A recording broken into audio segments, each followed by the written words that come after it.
একদিন এক সাহাবী রসুল্লাহ দরবারে আসলেন।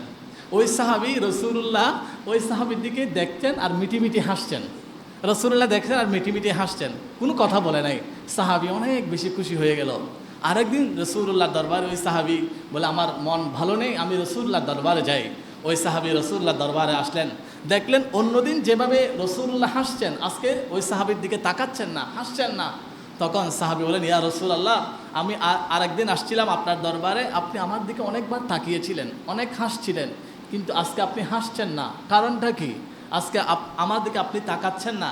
বলে, সাহাবী, আমি তোমার দিকে তাকাচ্ছি না, তোমার মুখে দুইটা দাড়ি ছিল, ওই দাড়িগুলো ধরে ধরে ফেরেশতারা এভাবে খেলতো। আমি আজকে তোমার চেহারার দিকে দেখলাম, তোমার দাড়িগুলো নাই, ফেরেশতারা খেলছে না, এখানে শয়তান বাসা বেঁধেছে।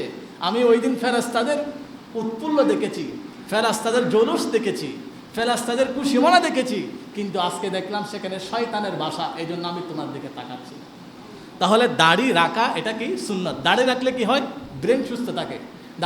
এটা বিজ্ঞান বলে, দাড়ি রাখলে কি হয়? হার্ট সুস্থ থাকে। দাড়ি রাখলে কি হয়? আপনার যে একটা মনোবলটা শক্ত থাকে।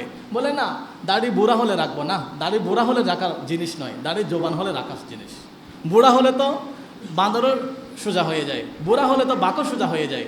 এই বাঘ সারাটি বৎসর প্রাণী গ্রাস করে খায়, কিন্তু যখন বুড়া হয়ে যায় তখন সামনে হরিণ চলে গেলেও বাস, আর হরিণ মনে করে মানে বাঘ ভালো হয়ে গেছে। বাঘ বলে, না, আমি ভালো হই না, এখন আমার কি, তোমাকে শিকার করার জন্য আমার কি নেই, শক্তি নেই। বুড়া হলে সবাই সোজা হয়, ঠিক আছে। এই দাড়িটা যৌবনকালে রাখার জিনিস। তবে হ্যাঁ, যারা রাখেন না তাদেরকে আমি বা কোনো ইগনোর করছি না, আমি এটা রাসূলুল্লাহর হাদিস শরীফটা বললাম, আপনারা ভুল বুঝবেন না।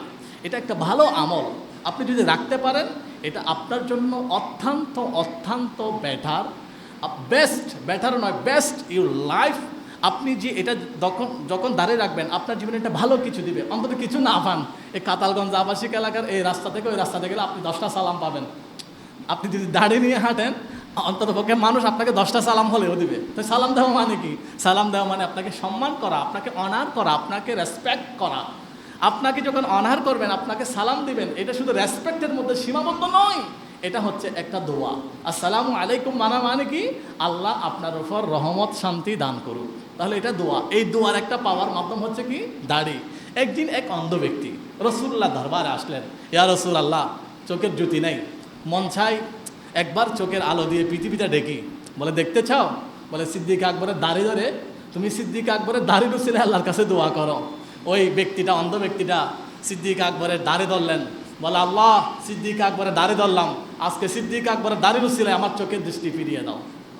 ওই ব্যক্তি দোয়া করার সাথে সাথে আমার আল্লাহ জন্মান্ধ ব্যক্তিকে চোখের দৃষ্টি ফিরিয়ে দিলেন। আপনি মারা গেলেন, কখন মারা যায় আমরা জানি না। এখন যদি মারা যায়, অন্তত পক্ষে পথের মধ্যে একজন মানুষ যদি মারা যায়, তার মুখে যদি দাড়ি না থাকে, তাহলে শরীয়তের ফায়সালা হচ্ছে তার পরনের পোশাক খুলবে, তার ফাইজামা খুলবে, লুঙ্গি খুলে কি করবে? তাকে খতনা করিয়েছে কিনা, সুন্নত করিয়েছে কিনা এটা দেখবে। তা আপনার মুখে যদি দাঁড়িয়ে থাকে, তাহলে আপনার ফাইজামা লুঙ্গি এটা খুলতে হবে না। তাহলে এই যে আপনার পায়জামা প্যান্ট লুঙ্গি খোলা, এটা একটা অসম্মানই না? তাহলে আপনার দাঁড়িয়ে থাকার কারণে আল্লাহ সুবহানাহু ওয়া তাআলা আপনাকে কি দিচ্ছেন? সম্মান দিচ্ছেন। তাহলে এই দাড়ি তো আপনি দুনিয়ার এই ধার্মিকভাবে আপনার এই মেডিকেল সায়েন্স মতে আপনি তো সুস্থ থাকবেন, কিন্তু আল্লাহ সুবহানাহু ওয়া তাআলা এই দাড়ি নিয়ে যখন কবরে যাবেন, আপনি নামাজ পড়েছেন, রোজা রেখেছেন, এটা দেখা যাবে না, কিন্তু আপনি যে দাড়ি নিয়ে কবরে গেছেন এটা দেখা যাবে। এই জন্য আপনার দাড়ির উসিলায় হলেও আমার আল্লাহ আপনাকে কবর আযাব মাফ করে দেবে। আবার অনেক দাড়িওয়ালা আছে, দাড়ি রেখে ঘুষ খায়, সুদ খায়, দুর্নীতি করে, দাড়ি রেখে জুলুম বাস করে। না, জুলুমের শাস্তি জুলুমের এখানে। আপনার দাড়ি রেখে যে আপনার হজ করলে, দাড়ি রেখে যে গিয়া করলে, এখানে দাড়ি যে আপনাকে মুক্তি দিবে এরকম না। দাঁড়িয়ে রাখতে হবে, আবার দাড়ির সম্মান আপনার ইমানদারের কাছেও করতে হবে। আপনি দাড়ি নিয়ে 10 বছর 15 বছর দুর্নীতি করেছেন, তাহলে এই দাড়ি আপনাকে মুক্তি দিবে না, এই দাড়ি আপনাকে বেইজ্জত করবে। তাহলে দাড়ি রাখতে হবে, আবার দাড়ি রাখা ইমানদারের কাজগুলোকে আমাদের প্র্যাকটিস করতে হবে। তাহলে এটা হচ্ছে দাড়ি রাখা ইসলামী অনুশাসন, আর দাড়ি না রাখা ইসলামী অনুশাসনের বিপরীত। তাহলে আমরা আইন অনুশাসন মানব কার? এটা যদি মানি, তাহলে এটা আমরা করার জন্য চেষ্টা করব। সকলে বলি ইনশাআল্লাহ।